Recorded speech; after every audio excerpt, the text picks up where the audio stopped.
Thank you, Dr. Newton. This time we're going to shift into another gear of asking questions of the two panelists.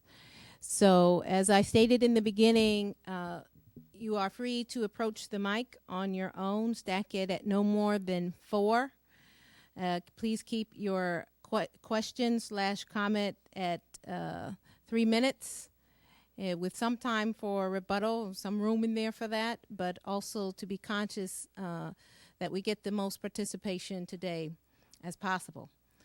Let's see, there is at least one legal issue. I don't know if we said this at the beginning, Daryl. I don't remember hearing it, so you might want to speak to that in just a second. But there is a legal issue as to at least one question that can't be asked. I think that's right. You want to come on up and say something about that?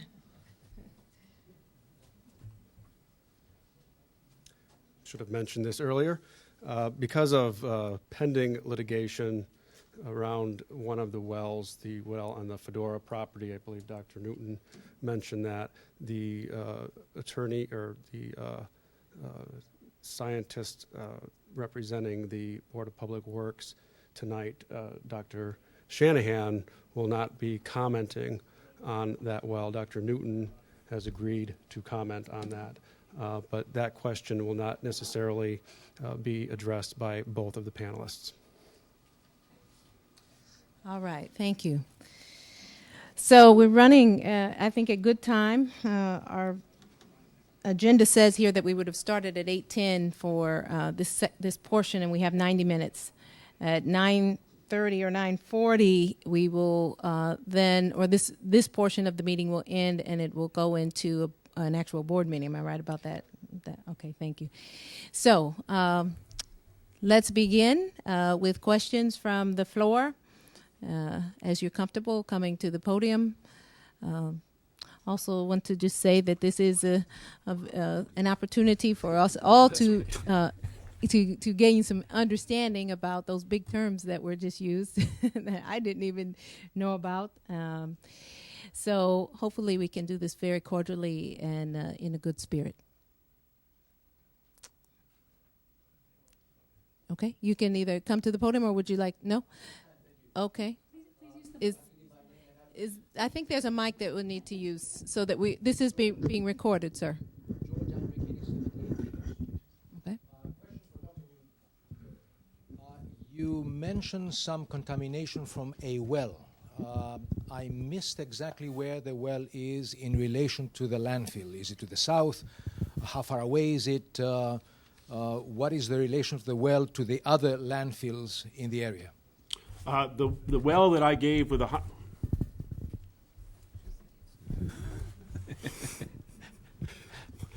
well that I gave the chemistry for is located less than 1,000 feet from the landfill and is south and west of the landfill.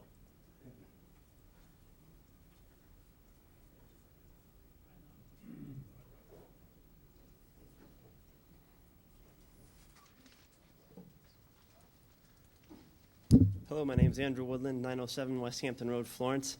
My question is first for Dr. Shanahan. I was just wondering if you could comment on some of the factors that Dr. Newton had mentioned and whether you agree or disagree with them and why you either disagree or chose not to include them. And then perhaps Dr. Newton could respond to your response. Thank you.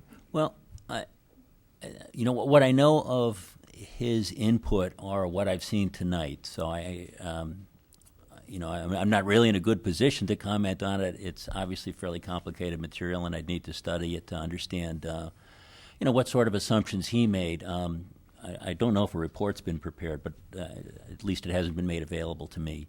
I guess, I would say in general, I don't feel like our models are particularly different. They seem to be predicting about the same sort of thing. They're showing substantial reduction in contaminant concentrations. I know you indicated it was 10 parts per billion at the Maloney well. I don't know what concentration you started with in the leachate for that. The same as you did. Okay, so used exactly the same inputs, and we saw a maximum for the conservative contaminant of about 15 or 20 parts per billion, with reaching 10 at about 41 plus years. Yeah, well, the 41 years tracks our travel times quite closely. The concentrations are a bit different. I know, I think you said that, the model is I forget your exact words, but I think the essence of your remarks is the model is only a planning tool. It's not something you can make precise forecasts with. And I would endorse that. That's really what these models are used for, is to use for planning, to help make decisions.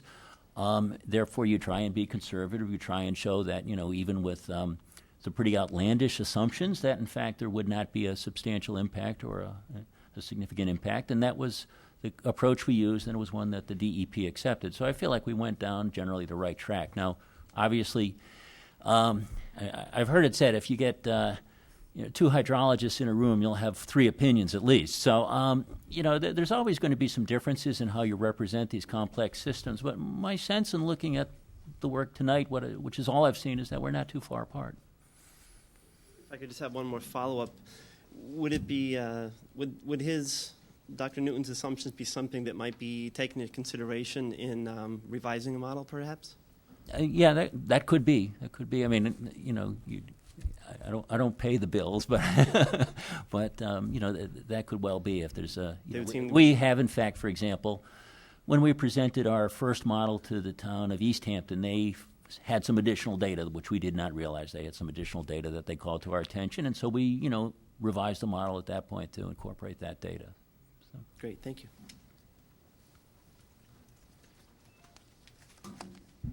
Hi, my question is for Dr. Newton.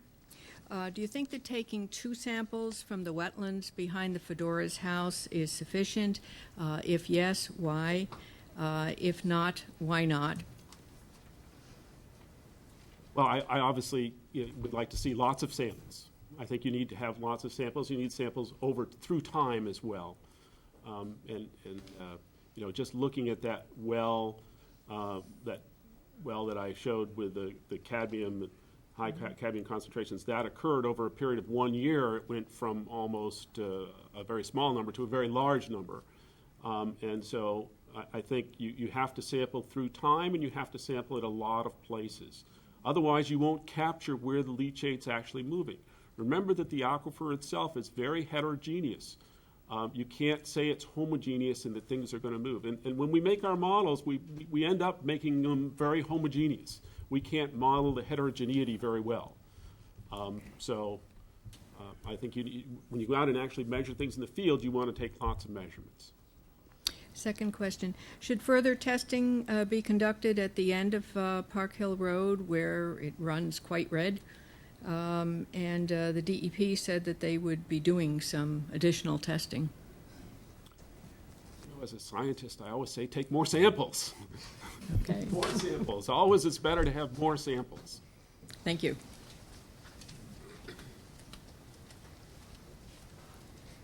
Hi. Dr. Shanahan, your conclusions were based on the use of a rather sophisticated liner system.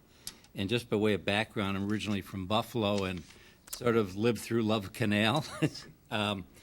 So the question is, what would happen if the liners did not retain their integrity and were breached, as were the then state-of-the-art containment system in Niagara Falls? Well, the one I guess subtlety or subtle correction is that when we looked at the leakage rates, we looked at the unlined portion of the landfill and did a calculation for that part. We did another calculation for the other phases, assuming a single liner. And if the liners fail, then obviously the results would be different. I would take issue with one of the things that Dr. Newton said, is that he seemed to imply that the landfill would act as a source of the same strength forever. Well, in fact, there are attenuation processes which occur within the landfill, and so that the source, the source strength diminishes over time. So that's one factor that would basically work in your favor. Time is on your side to an extent on that.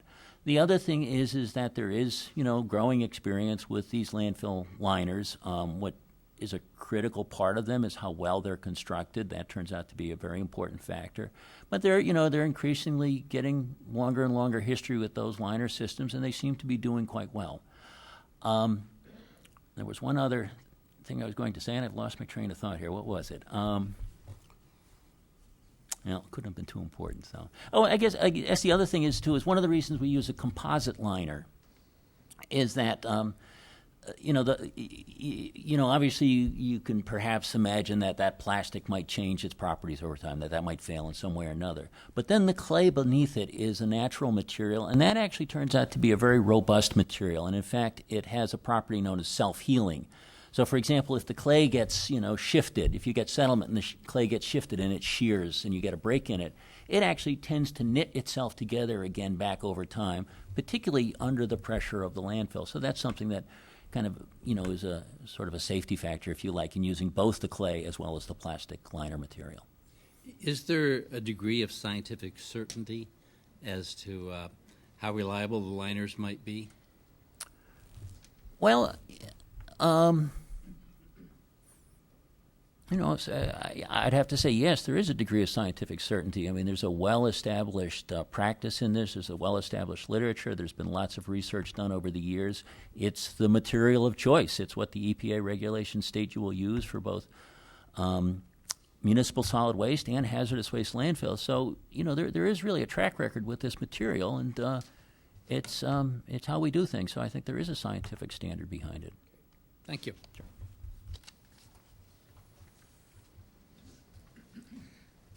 My name's Kevin Cook. I'm a hydrologist from Amherst. Sorry, there's 3 in the room. Uh-oh. I'm familiar with mod flow, and I understand that the accuracy of the calculations increase with the number of inputs. I'm wondering what sort of data points were used in modeling this? Were things field tested? Did you use residential wells, for instance, for constructing flow models? Did you do any testing of residential well water around the landfill to determine if there had been any transport of leachate and use that in the model? Well, we tended to use as kind of our primary source of information the studies that were done by the U.S. Geological Survey, and so those are very well regarded work. The USGS has a very high-level system of quality control, and so in essence, we kind of used their analyses of the well data to construct regional maps as far as the distribution of properties and so forth. So, for example, it would be much too much of an effort for us to go out and, drill wells and figure out where the extent of the clay is. But the USGS has gone through all those available well records and mapped that out. So that tended to be our primary source of information. There were some gaps in that, however. There are some places that weren't mapped, and that's where we went to secondary sources. So if you remember those 2 slides I had, the one with the list of publications and the second one was a list of studies. So where we didn't have good information from the published work from the USGS, that's where we went to those secondary sources and went to consultant reports, drilling logs, and that sort of thing. So, a bit of a matter of efficiency, I guess. We didn't go to that extensive detail where, the USGS had already covered the ground, but we did go further where the USGS hadn't, the information was lacking. Okay, and was there any field proofing in your study of the USGS information that to see that it's consistent with I have no idea of how old those reports are. I know that some of them go back to the early 1900s. One of the nice things about geology is at least it doesn't change too much. So, the old reports are still very valuable, unlike a lot of things nowadays, which has a shelf life of a year or so. The old geological reports are still worthwhile, and we get as many as we can. There's one particular question, and I may need some help here because I'm trying to remember events from 5 or 8 years ago now, but there was one question. There's kind of a little window, if you like. If you remember, there's sort of 2 valleys, and there was a little bit of a gap through which that plume movement went, those travel paths went. And that was kind of an open question. In fact, I think when we first looked at this, that was thought not to be a open passageway. And I believe we had some geophysical studies done to, clarify whether there had been some information which suggested that might in fact be open. We had some geophysical studies done to determine what the bedrock surface was there. So that was a place where we had reason to suspect the USGS map. We went out and did some more work and, basically connected the aquifers at that point. Okay. So. Let me add a little bit, because I certainly did not believe the two were connected when they started the study. And they did, I think it was a gravity study, and there's since been a fair amount of drilling to confirm that there is this connection between the two. Okay. And does the clay layer increase the flow rate through that section so that it's not a, and is that included in the in ModFlow? In our version of ModFlow, we include the clay as a layer, and we allow water to flow laterally through that gap through the clay, because there is clay that fills that gap as well. Sure. In our version of the model, we do allow that, and it makes a significant difference, because there you either have to have the water come up into the Manhan River or it goes through the gap. Right. And in our simulation, it goes through the gap. A fair amount of it through the clay horizontally. Okay, thank you.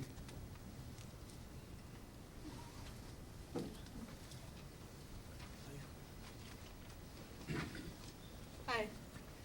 My name is Laura Friedland-Case, and I just had a question about maintenance. The landfills that exist now, or the proposed landfill, how much maintenance would be involved in keeping it safe?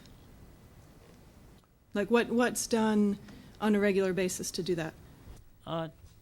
Typically there is, well, first of all, correct me if I'm wrong on this, but I believe that you're not allowed to construct a landfill unless you have the money up front to ensure its continued maintenance after it's closed. Is that correct, that there's a financial security requirement for building a landfill? So basically, when you build a landfill, you also submit what's known as the closure plan. You say how you're going to close it down, what engineering works you will do at the time it's closed, how it's going to be maintained, and the usual window is a 30-year window for maintenance. That, as it turns out, is the same window that's used for hazardous waste disposal sites. It comes from the Resource Conservation and Recovery Act, the U.S. Federal Act for Hazardous Waste Management. So that's a fairly standard number in the business, if you like. And the typical kind of thing that's required is, I believe it's probably a semi-annual inspection or a quarterly inspection. Engineer has to go out, look at the landfill, make sure there hasn't been any undue settlement, that there isn't any erosion, any problems of that sort, things that would expose the waste. There's also requirements to do maintenance. So, for example, you have to go out and cut the lawn because you don't want trees growing and roots getting down and penetrating through the cap. So there's some fairly routine kind of maintenance that's done, as well as then engineering maintenance. And if the engineers find any problems, then those have to be corrected. And basically that's funded up front so that there's some assurance that will be carried out. Okay, for 30 years. I think it's 30 years. Is that the window? Yeah. Okay, because I have some concerns just looking at where we are economically and what's happening with resources, that we may not have the same resources at our disposal that we assume that we're going to have.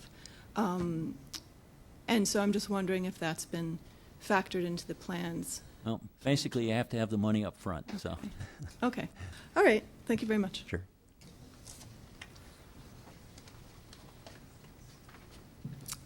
Dr. Newton, I just wanted to appreciate your comments at the end of your presentation saying that there's going to be future generations that are going to have to deal with this problem. And I really feel like the City of Northampton is at a critical decision-making point right now. And we could go the route of building another landfill, expanding it, and dealing with that problem that I know that, in my mind, there's not a shadow of a doubt that eventually, yes, it will leak. No matter what the technology that we put in there, eventually the contaminants will happen. And that's going into our drinking water. And I know that drinking water, my body is made up of 80% water, and going without water is by far the quickest way to a death.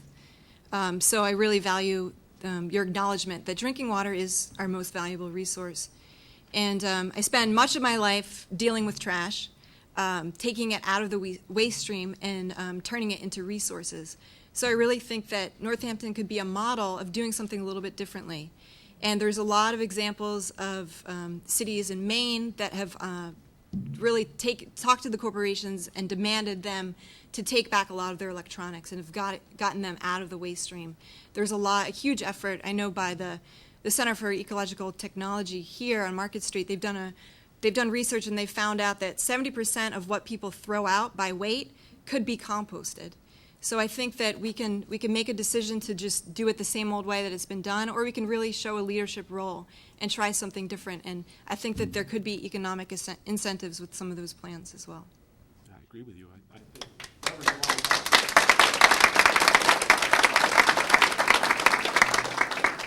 Don Rose for Dr. Norton. Excuse me, sir. Did you have a I'm sorry. return to that? Okay. And I do want to ask that we hold our applause when we hear the comments. I know it's hard, but to keep from getting back and forth with favorites and whatnot, I'll ask that you do that. Thank you. Dr. Norton, what percentage of the recharge area of the aquifer would be lost if the landfill was expanded? Do you have any idea? It would be a very low percentage. I can't tell you what the percentage is. And if you're talking about the recharge area as a whole for that section of the aquifer, I would still say it's a pretty small area would be lost. Okay, because you did speak as if there wasn't, the whole area over the aquifer was not a rechargeable area. That's absolutely right. But there are other areas. And so the landfill is actually quite small. But if you take consideration of all the recharge areas. But the problem is that most of the water comes down through those areas. And so those become critical with regard to the chemistry. And the other thing that's interesting is that Northampton, as the city, only about 10% of the city of Northampton lies on the recharge area of the aquifer. So, 10% of the city is recharge area, but that happens to be where the landfill is located. Of course, there's a reason for that, and that's because historically the landfill was built in an old gravel pit, and the gravel pit was there because that's where you mined the resource that was the sand and gravel resource, which of course makes up the aquifer. So you had a hole in the ground, you end up filling it in. That was standard practice back then. Everybody did it. Thank you.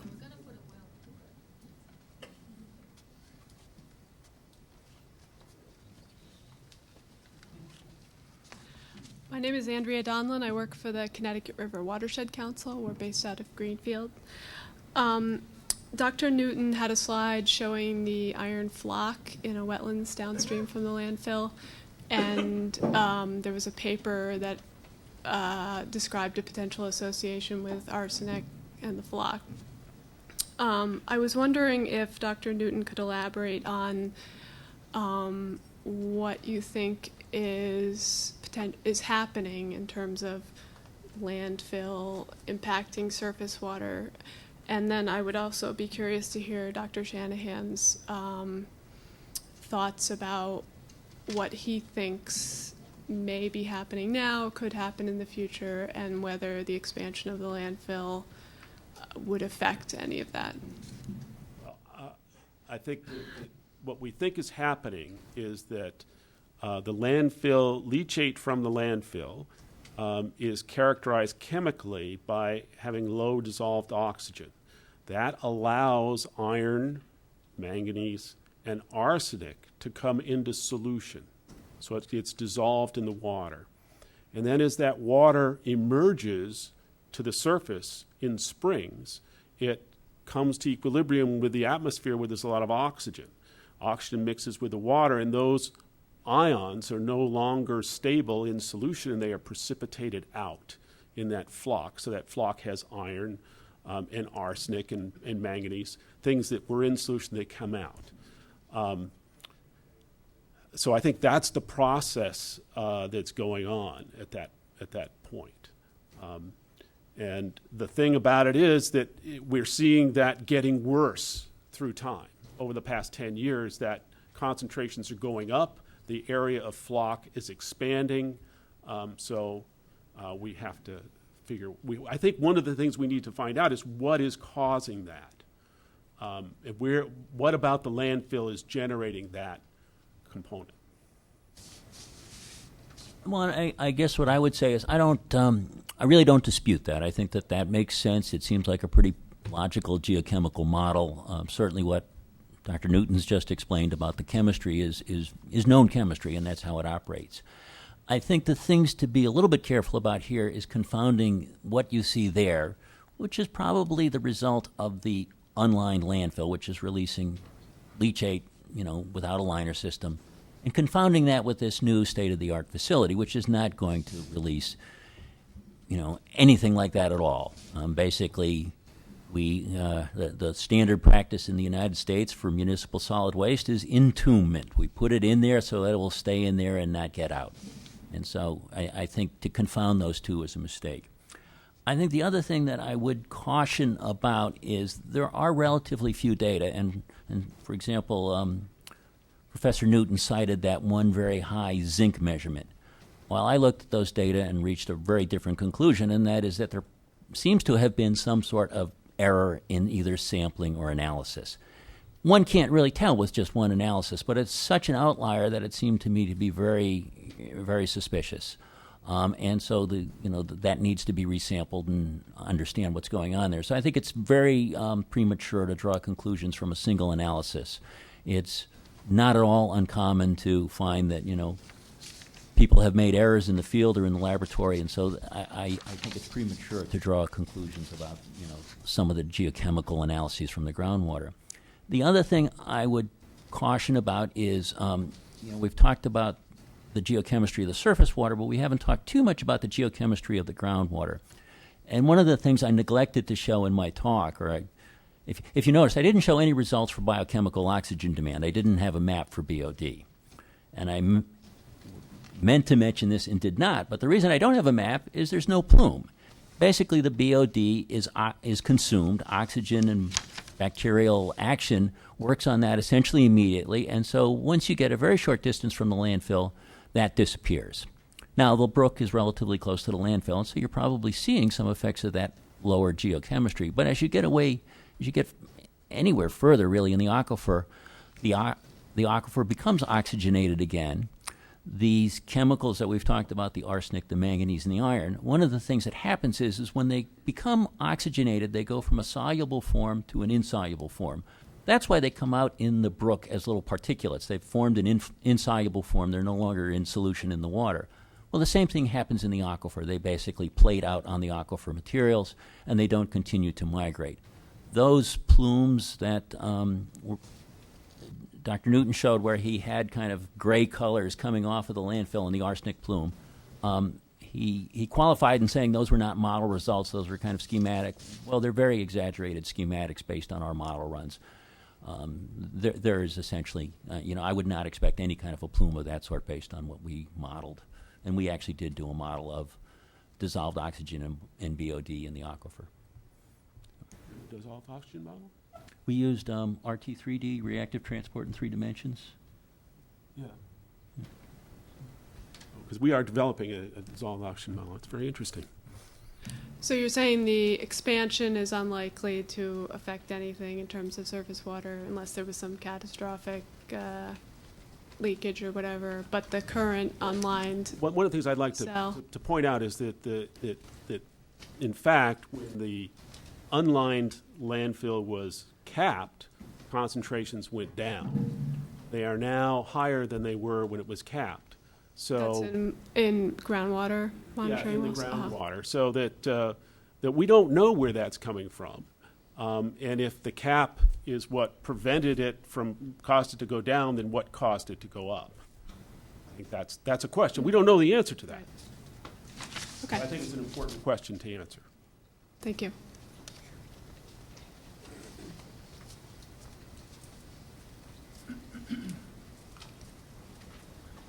I'm told I should speak right into the mic, so I'll try to do that. My name is Bill Ames, and I think I'm the only one, certainly in this room, but probably in the city, who was on the city council when we put the landfill out there where it is right now. That first section is unlined because we were told at the time that you just needed to have a certain number of feet between the top of the landfill, the bottom of the landfill and the water table, and that would be fine. So that's what we did. I would just make a couple of observations. No matter how many test wells you dig, or however you do them, drill, there's going to be people, there'll be people who come in and say, but you didn't do them here and here, and this is where the problem is, and you didn't drill there. So you can't satisfy people by drilling wells. I mean, it's a good thing to do because we should know where stuff is going, but it's not going to help very much. The other thing that I would point out is that there's one fact that I heard here tonight that I'm glad we didn't hear 40 years ago. Something about 90% of Northampton is not on the aquifer. Because people said to me back those 40 years ago, why don't you put that in Ward 2? Now that's the district I represent in Northampton. Why don't you put it in Ward 2 instead of out here on Glendale Road? And if they had known that that was a safe area, I would have had a lot of pressure to put it in Ward 2. And if you know the city, Ward 2 is heavily residential. Smith College is there. We could have taken out a couple of buildings at Smith and some of the residences and put it in a safe place. The other thing that I want to point out, I'm getting older and I lose my train of thought. And I did back then too, but I was able to cover up for it.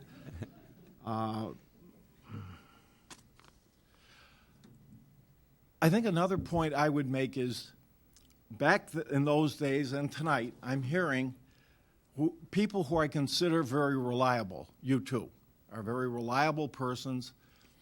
You hear that all through this debate, and there comes a point where you have to make a decision. And then it comes down to maybe who do you trust? Or if you fear putting it over an aquifer and maintaining it for eternity so that it doesn't pollute, then no, I don't want to do it. We've got to do that with nuclear waste, and we have no place to do it. Nobody wants it anywhere. And here we have another situation right in our own yard. And for those who would say, let's get more out of the waste stream, I say, wonderful, but there'll be something left. Something that won't be recycled. Where do you want to put it? And nobody wants it. And I don't think Ward 2 does, even though we are a very safe place to put it.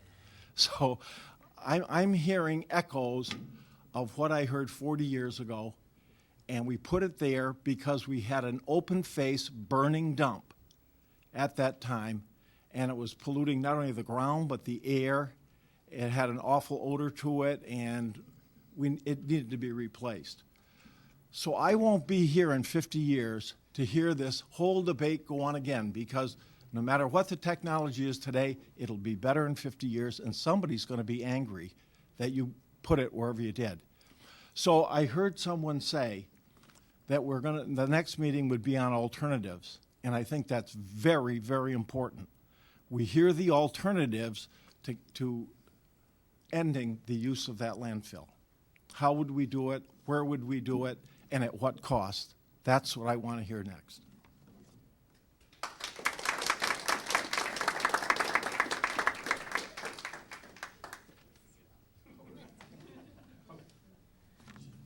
Hi, I'm Tina Clark with Clean Water Action in Massachusetts.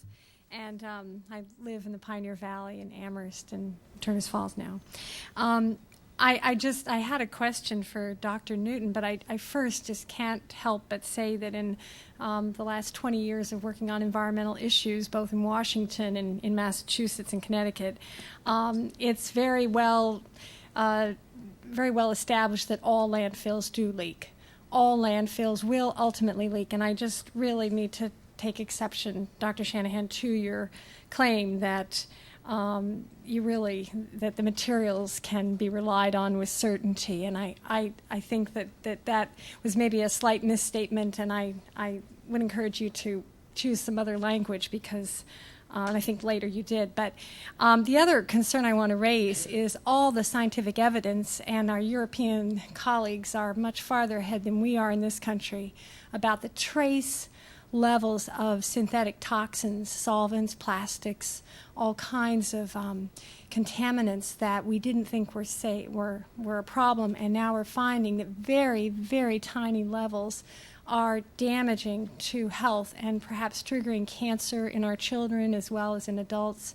They're saying now a vinyl shower curtain in the first trimester is enough to damage the reproductive organs of a male baby in the womb and damage the long-term memory of children. So I think we have to completely re-examine, our policies on landfilling and dumping all these materials. And I just want to mention that Sweden has a recycling rate of over 80%, and that in Europe, as you probably aware, they are now recycling cars and refrigerators and taking the toxins out of their electronics. And if anybody wants to give a call, Representative Kokot has been fantastic, but we're trying to get a bill passed in this state that would reduce toxins in computers and electronic equipment, and we're being fought like crazy by the big international companies that don't want to get the toxins out of their products. But that's definitely the direction we need to go.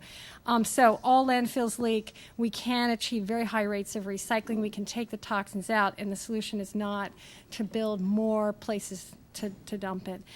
Dr. Newton, I was just curious, do you think that we are facing some, and maybe Dr. Shanahan, you'd also want to comment, with global climate disruption and instability and the rapid disintegration of stability of the hydrologic system, are we at risk in some of these landfill structures that we already know are eventually going to leak, but that the intense rainstorms or some of the thawing and refreezing that we're seeing now that are wreaking havoc with our roads, that we may be in a new realm where some of the assumptions about stability of landfills may not be as likely? And how is it possible to even include these things in models?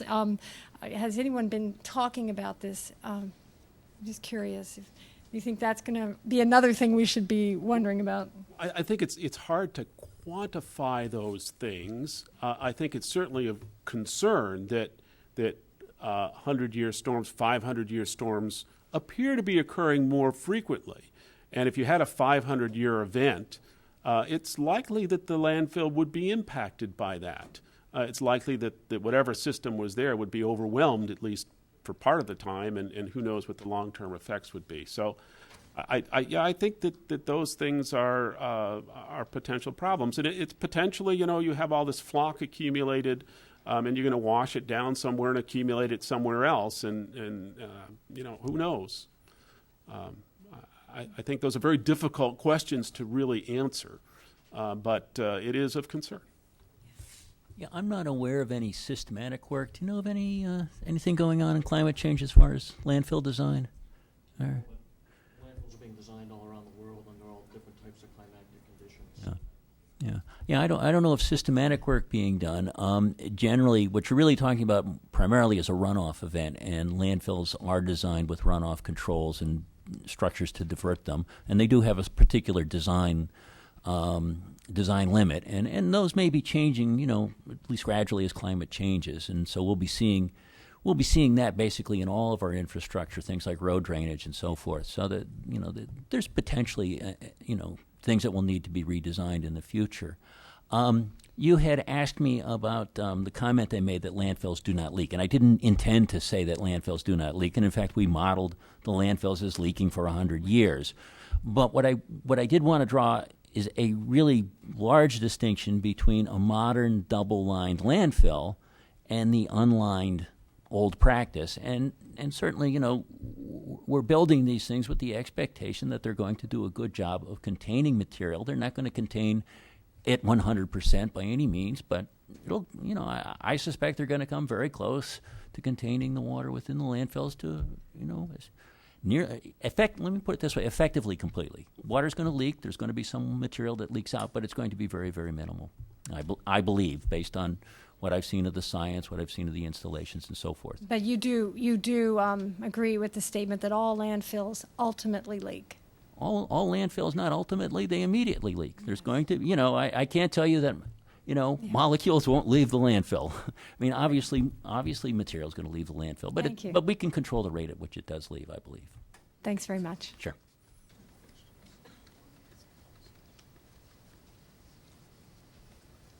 I am Bob Aronson from 71 Sylvester Road, about a mile north of the dump.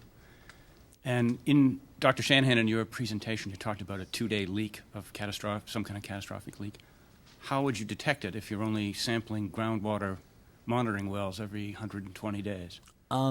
They're basically leachate collection systems, so you're in essence constantly monitoring leachate. And the 2-day scenario was based on the notion that a leak happens during a weekend when no one is monitoring the leachate collection system, goes unnoticed for a couple of days, and a massive leak occurs. And so that's why 2 days, why that particular scenario. So you're not seeing it in the groundwater wells, you're seeing it in some other No, and that's one of the control device. Yeah, that's one of the nice features, if you like, of that double-lined landfill. You basically have a leachate collection system which allows you to monitor what's going on in the landfill, but then you also have a leak detection system. So if your primary liner is failing, you will see that in that second set of pipes that's draining the landfill.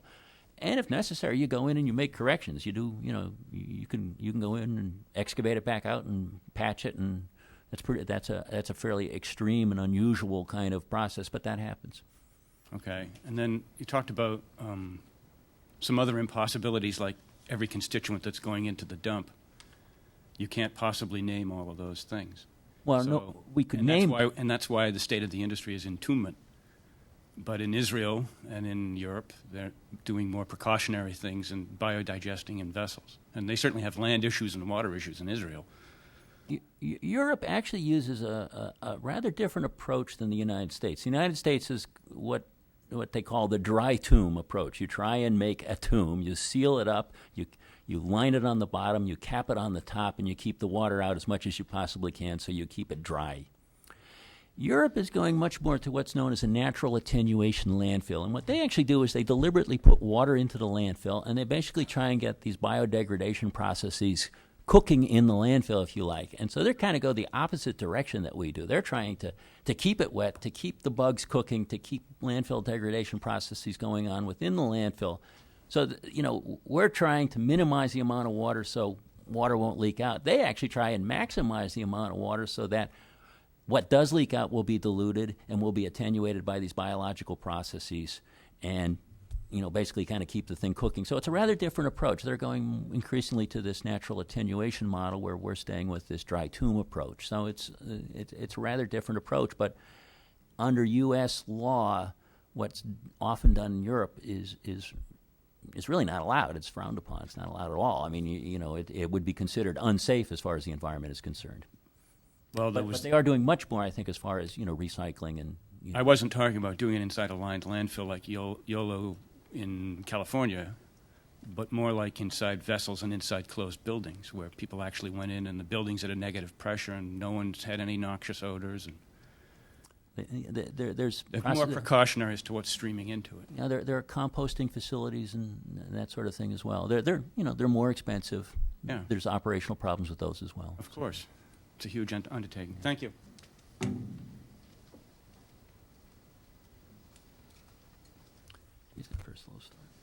My name is Jack Horner. I live at 46 Lady Slipper Lane.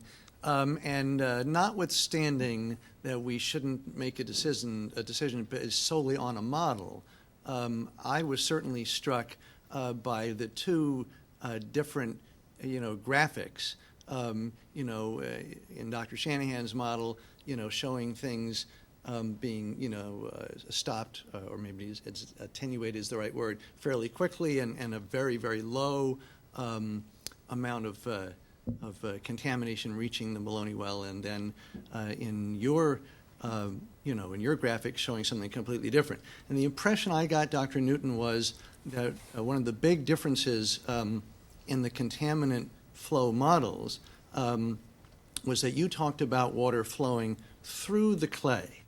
Would it be fair to say that that's the biggest difference, or did I miss something? I think there are some other differences, but first, but let me just comment about one thing. The only results that I showed were of the non-reactive contaminant. So I think that Dr. Shanahan's model looked at a number of individual real contaminants that underwent natural degradation processes. And the only results that I showed were the non-reactive contaminant, which he also showed in his that went quite distant. So they weren't that far apart in those two examples. That was the last one of mine that I showed, and they're pretty similar, I would say.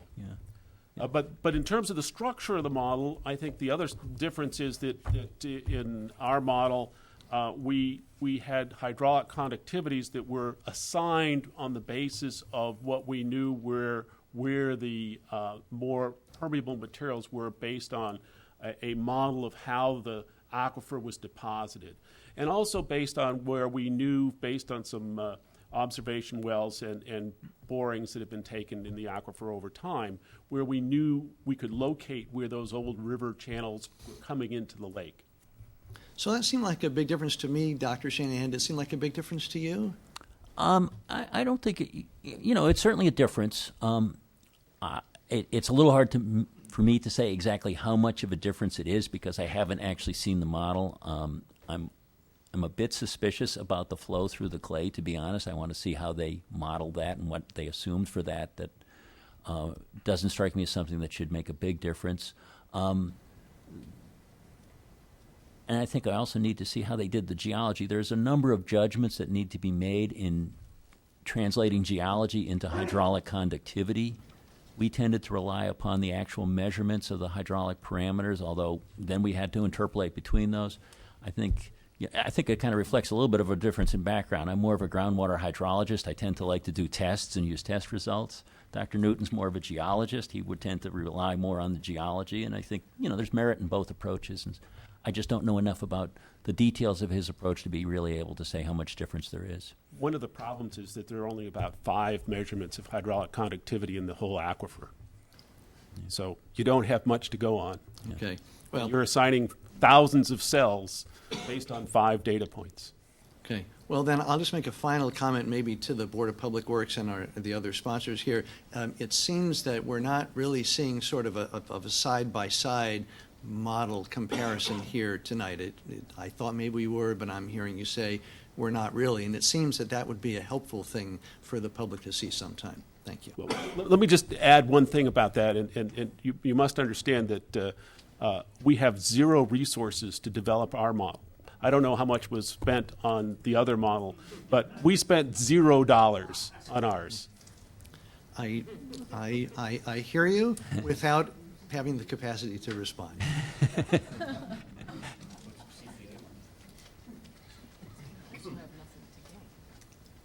Hi, I'm Bruce Mandaro. I live at 549 Park Hill Road in Florence. I have a few questions.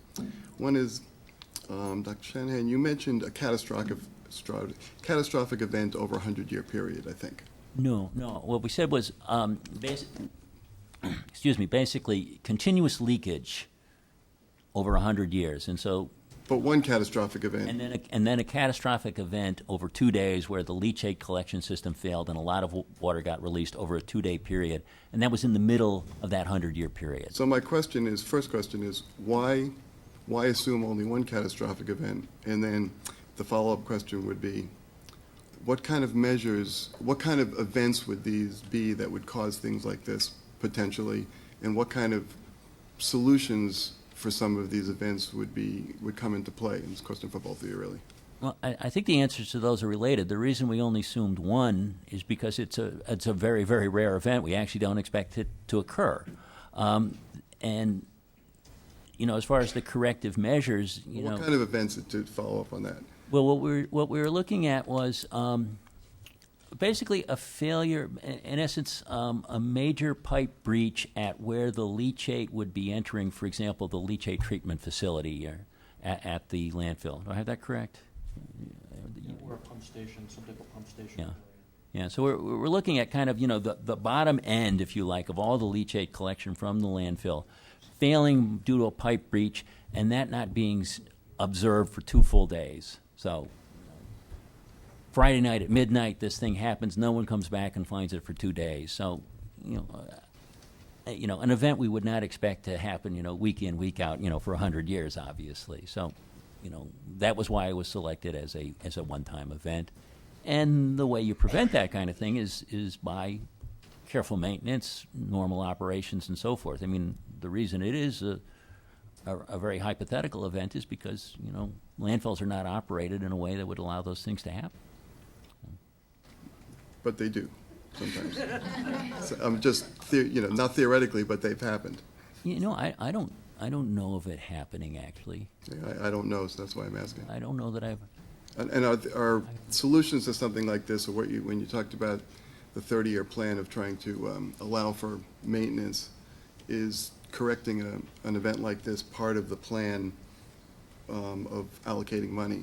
Or is this something that would have to be done on a case-by-case basis? No. There is also part of the maintenance would be the leachate collection system, maintaining that, operating that. What happens is that the amount of leachate that's generated decreases over time, and so that maintenance requirement becomes less because less and less leachate is generated as the landfill ages and the biodegradation processes, run to their end.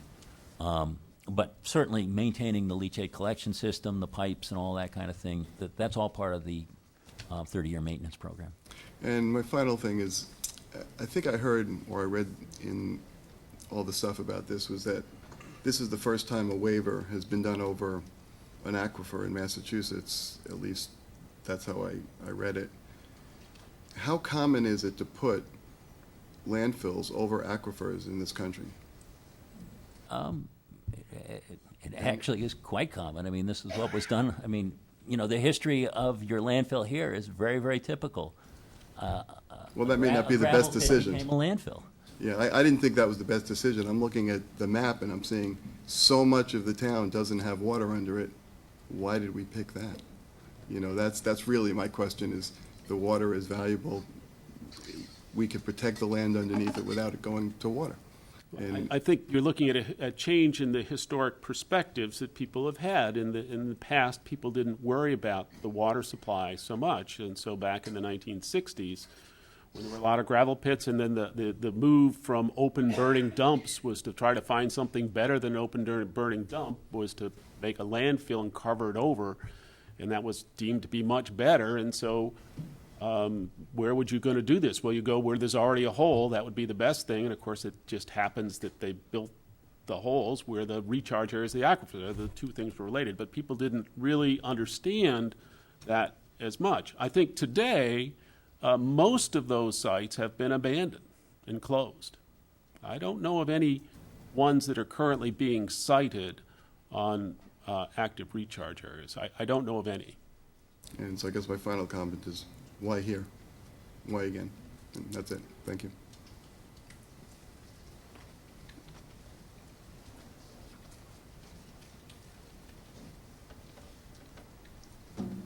Hi, my name is Matt Hiesiger. I'm a student. My question is directed towards Dr. Shanahan. I was wondering if you took into account the other landfills already in the if you took into account in your model the other landfills that Dr. Newton pointed out.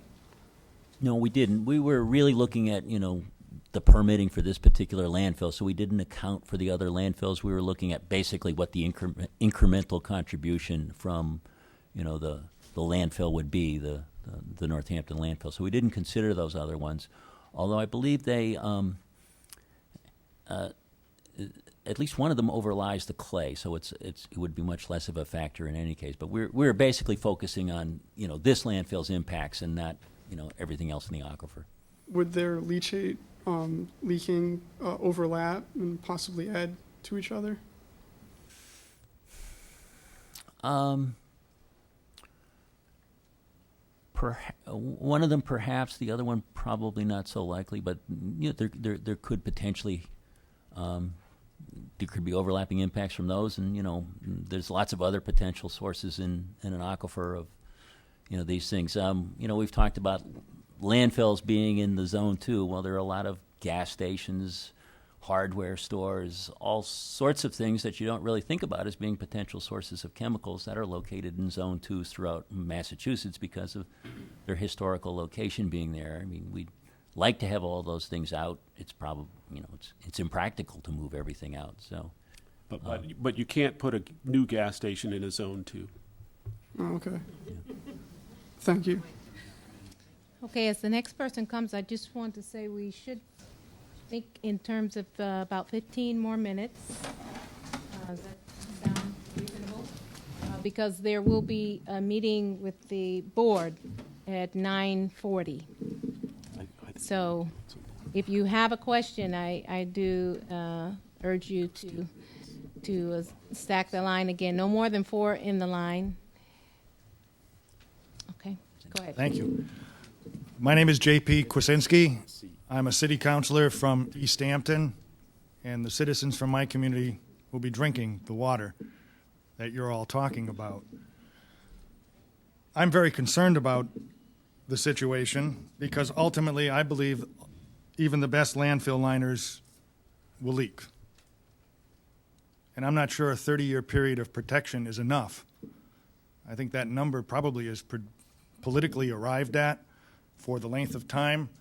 Your study showed that it took 41 years for the material to move from the landfill to the Maloney well. If I'm correct, your catastrophic event occurred in the 50th year of the 100-year study, so that it's likely that the results could impact very quickly and extend for a very long period of time, I would think. If you could comment on that, I would appreciate it. Also, Dr. Shanahan, I heard you say that there was a material of choice, that the landfill liner was the material of choice by the federal government standards, and it's a scientific standard. I'm wondering if that standard was designed for landfills over the water supplies and what studies there might be that relate to that. I'll leave that for a couple of moments. I have 2 other questions. Your first question concerns the time periods, and yes, indeed, there are long time periods involved. The groundwater moves slowly, and so, as we showed, it's 41 years. The 100-year operational period with the 50-year accident was a hypothetical scenario. It's unlikely that landfill would actually operate for 100 years and leak at that rate for 100 years and have this operational accident within that 50-year period. It's likely to be closed before that and going into the wind down phase, if you like. So, it was kind of a, if you like, a worst case scenario that we constructed to demonstrate what could possibly happen, and it was something that was discussed with the DEP beforehand and deemed to be a reasonable way to look at it. So it's simply a hypothetical, something that to represent what could possibly happen. So, if I understand you correctly, the hypothetical really could never happen because the landfill, as I understand it, is going to be open for 20 years. So a 50-year catastrophic an event that occurs 50 years from the initiation could never occur because the landfill is going to be closed. So the event would have to occur in the first 20 years, wouldn't it? And therefore, why wouldn't you model it during the first 20 years? Well, the reason to put it out at that amount of time is as I pointed out, the Maloney well is about 40 years away, travel time. And so what we wanted to do was get to what is known as a steady state condition. So basically we wanted all the contaminants that might be leaking from the landfill to reach the Maloney well. And so hence we went to 50 years. We just rounded it up a bit. And so that gives you kind of what we call a steady state solution. So basically that's as bad an impact as you're going to have from the operation of the landfill as sort of a steady operation. And then, wham, we put in an extra event and watch that for another 50 years to see what would happen. So it is, it is a hypothetical situation. You're right, it's not likely to happen, but it's kind of a worst case in that we basically let all the impact from normal operation happen and then gave it the incremental impact from an accident. But if it did happen, it would have to happen in the first 20 years. Is that correct? Yes, but what you would see then is less impact from that, that steady leakage that we modeled out as coming for 100 years. So that part of it would be less, less impact. So in essence, by doing a longer time period, it shows a worse impact. Now, you chose a 2-day event, and you chose that the event would not occur over a long weekend. Is that true? That's true. We picked a 2-day weekend. And if it did occur over a long weekend, then that would be 50% more than would occur during the 2 days, I would presume. Yes. So there would be a worse effect, and maybe... Yes, but if you look at those concentrations, we were, many tenfold below problematic levels. So if it's 50% higher, that would not have affected the conclusions. Okay. It could occur twice. We don't know. I mean, there could be other possibilities, that other catastrophic events. Certainly, but I mean, I think the take-home message from our analysis, and this is what DEP accepted, is that we showed that the impacts were so de minimis. I mean, 100-fold, 1,000-fold less than what would be problematic, that you'd have to compound an awful lot of very rare events to ever possibly even approach those problematic levels. So we did a conservative analysis, and the DEP accepted as that. I'm sorry, I didn't get to hear the response about the liner over the water supply and the design standards according to the federal government. I don't, they're not particular to a water supply, but the reason for that design is, in essence, groundwater protection. I mean, that's the main impetus for proper landfill design. The impacts occur to groundwater. So, in essence, it's a groundwater protection measure. So it wasn't particularly over a water supply or not, but the thrust of those regulations is to protect groundwater. Mm-hmm. So I guess the answer is, in essence, yes, but not explicitly. Thank you. I guess I'm wondering Northampton has spent a lot of money for your reports and your studies. And Dr. Newton, you say you've spent zero, you've received zero funding? Zero funding, yes. And yet you're coming up with divergent conclusions based on what seems to be a grassroots effort to study the matter with great expertise. I wonder if Northampton, and I guess you can't answer this, or the DPW, would be willing to fund further studies by Dr. Newton to help us in this matter if there would be other conclusions that would be generated. Just a thought. I must say that I just don't think it's neighborly to threaten your neighbor's water supply, and I have concerns, and I appreciate that we're all here talking about this together. Thank you very much.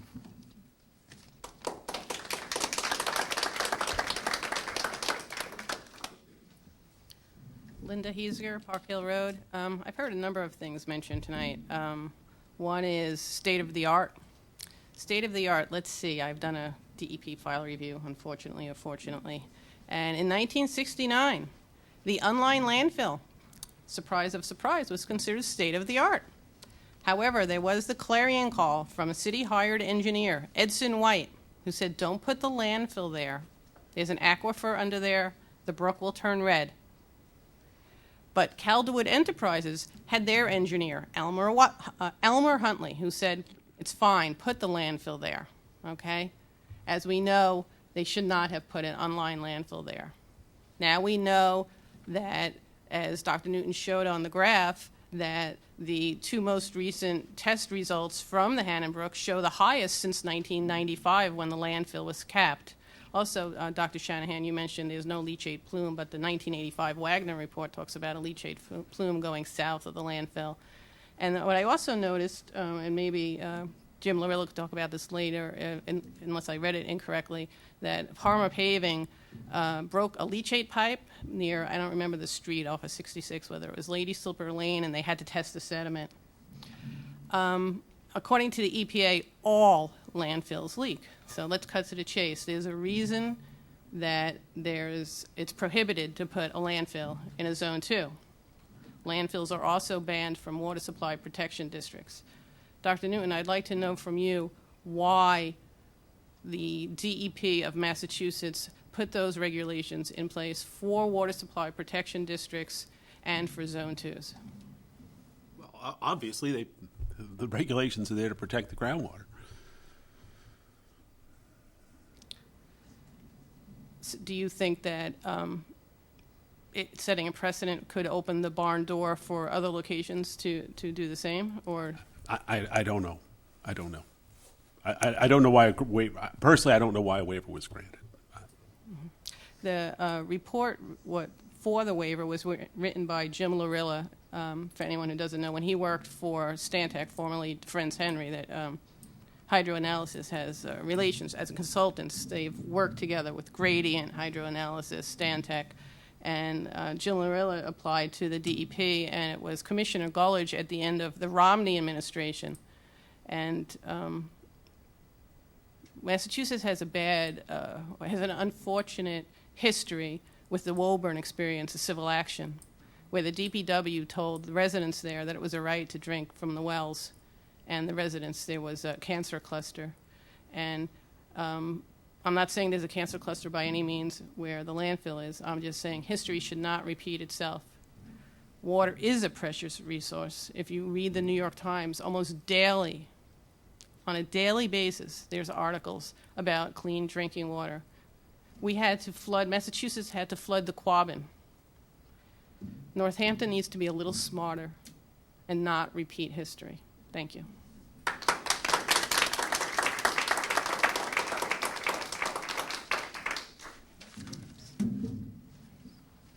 My name is Amy Rhodes, and I live on Monroe Street in Northampton.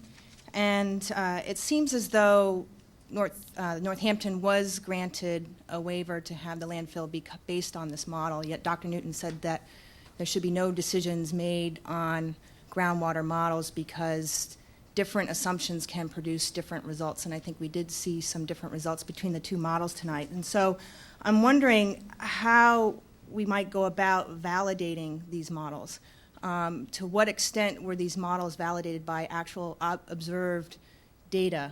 And would that, if in fact we are making decisions based on models, would that be an appropriate next step to take, is to try and collect appropriate data that would perhaps be used to try and validate some of these models?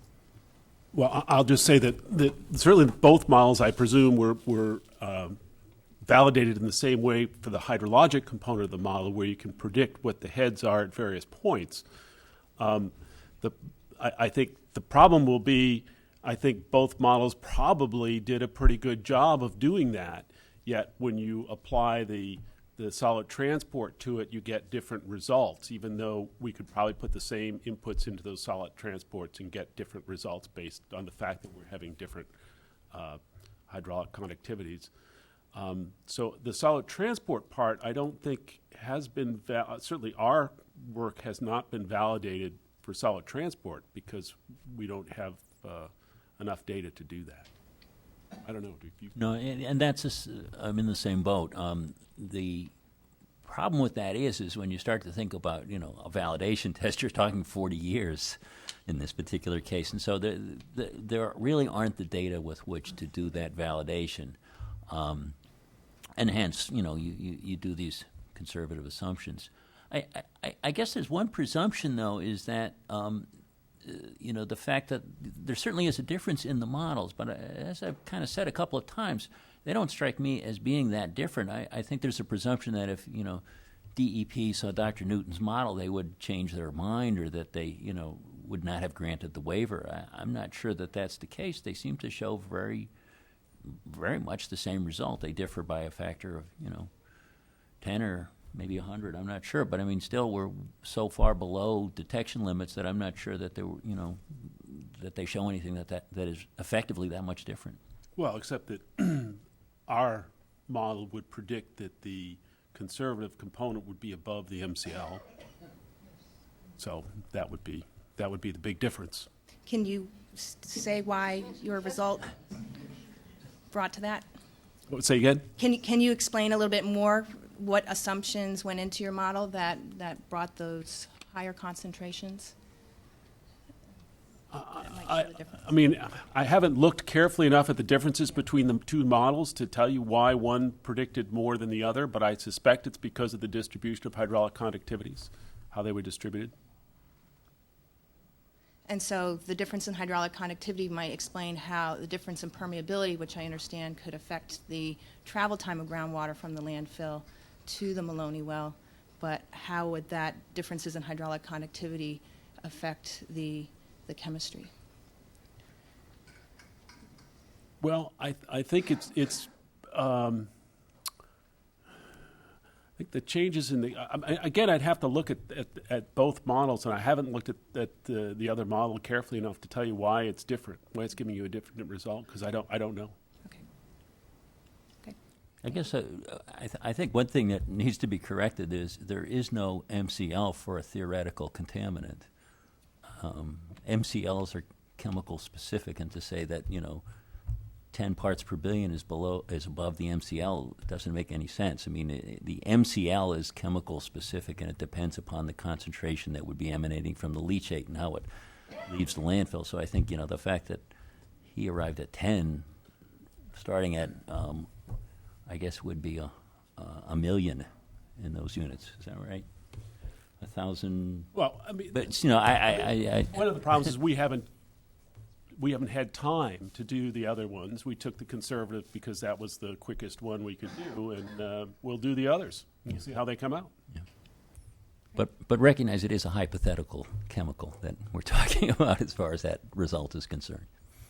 I guess the other thing I would point out is that our work has been documented in a report. It's been reviewed by the EPA, or has it been reviewed by EPA as well as DEP? Yeah, DEP, excuse me. DEP and then SEA, the consultants for East Hampton. So, our model has been scrutinized and looked over by other parties. So. Thanks.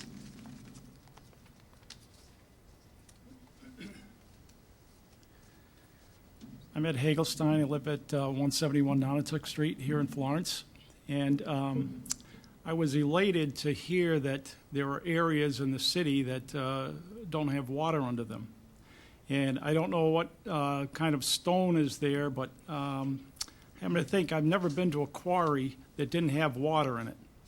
And I assume that's because the stone there is just so solid, it's impervious, and the water will only evaporate it to leave. And is it possible that, say, Dr. Newton, one of your geology classes, I'm sure there are high-class geologists or budding geologists, if Smith could do some kind of a project in Northampton and locate an area that would probably take care of us for maybe the next 500 years or something like that. I'm thinking of, in a bowl-shaped, surrounded by mountains, solid, nothing leaves there. And is that a possibility? No, it's not a possibility. In fact, what we didn't say that there was no water under those places. What we said that they weren't recharge areas to the aquifer.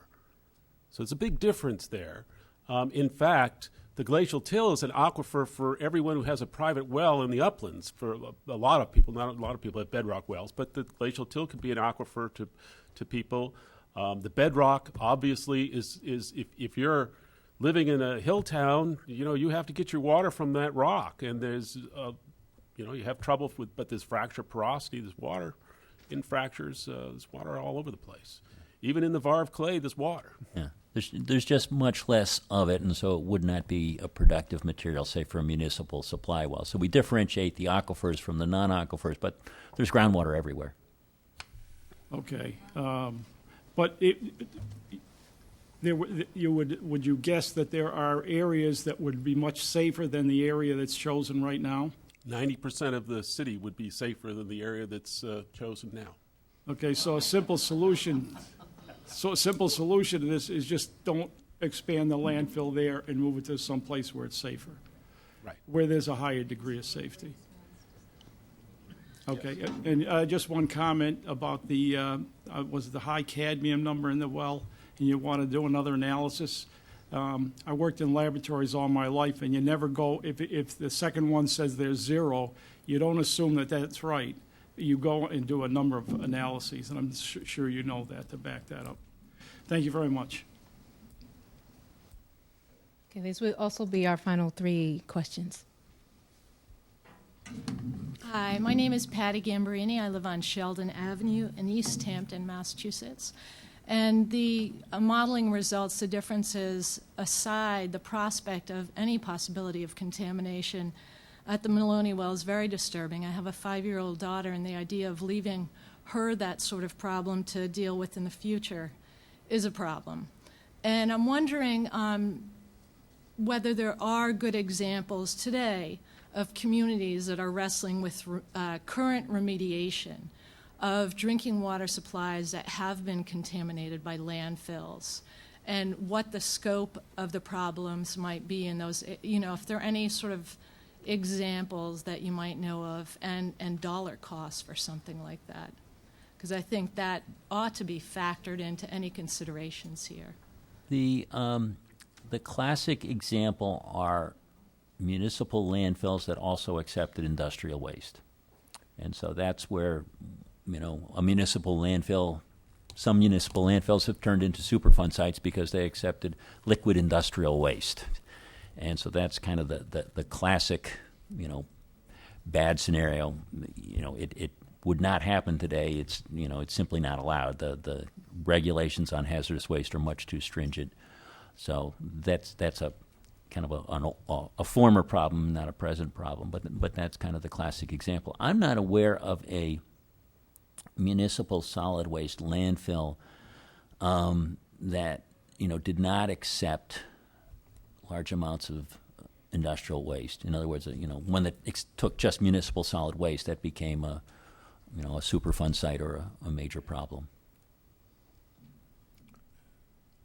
I don't think I have enough knowledge. I thought the Saco landfill did not, but I'm not sure whether it had an industrial component or not. I mean, I don't have enough background knowledge of all the sites. I know there are many examples of landfills contaminating groundwater aquifers, too many to count.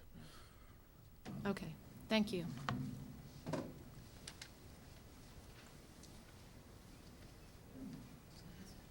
My name is Marianne Berlin. I live in Florence. And first of all, I want to say I don't believe for 1 minute that a landfill that has been closed for 30 years is not going to leak anymore. I think it's going to leak forever. And then I have a question. What is being done about the leaks that are happening now? How are they being remedied?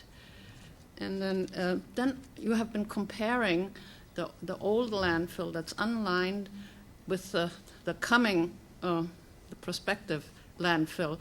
In the meantime, 40 years have passed and things have changed a lot. In the old landfill, there were not half as many chemicals as there are now. They didn't have plastic diapers like they have now. Every time I bring in a handful of batteries, they ask me to throw them in. So if everyone does that, there's a lot of acid in there. What does that do to the liner? And how much heat is created and how much heat can the liners take? And it's just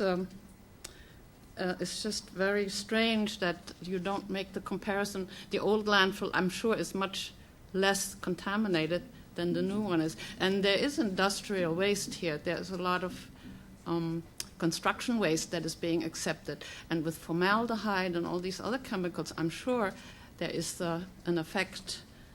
And I don't know what you're going to do about terrorism. Security has not been mentioned. If I were a terrorist, I would know what to do to spoil the water supply. And this would be an opportunity. And that's all I have to say.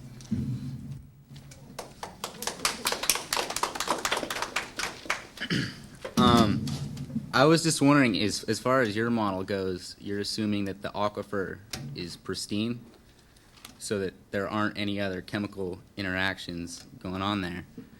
And as far as where the landfill is sited, it's right on the edge of that clay layer, so that would be preventing the dissolved oxygen that was generally recharging up there from going to the Maloney well.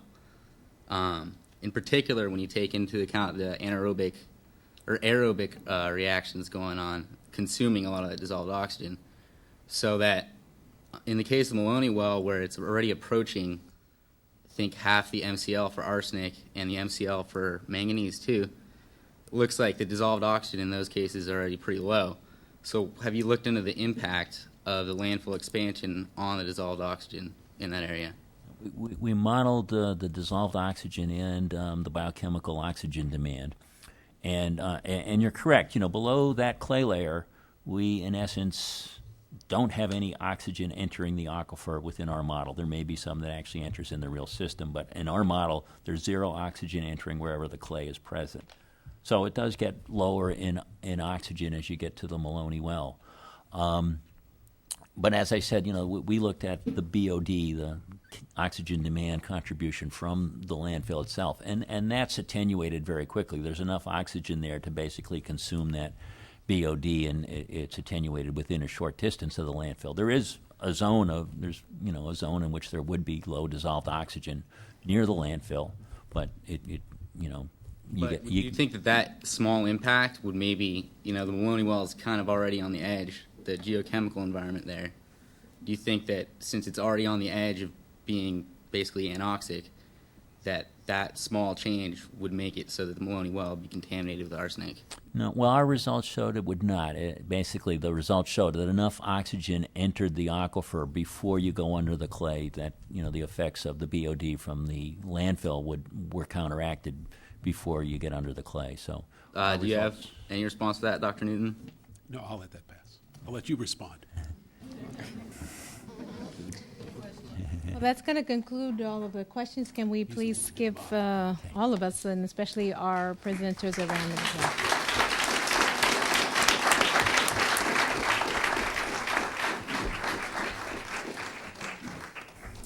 Well, I'll let someone else come and give closing remarks. I'd especially like to thank Annalise for the terrific job she did, and so please give her a good hand of applause. Thank you. And thank our panelists for lasting through this and under very hot conditions, and all of you too. This now concludes the open portion, the open comment portion of our meeting, and the portion where the general public can question the panelists. What we're going to do at this point is continue the meeting with the board and question the panelists, but you're all welcome to stay if you want to hear more on the subject. But once again, thanks so much for coming, and I think we should probably take a few-minute break. And give you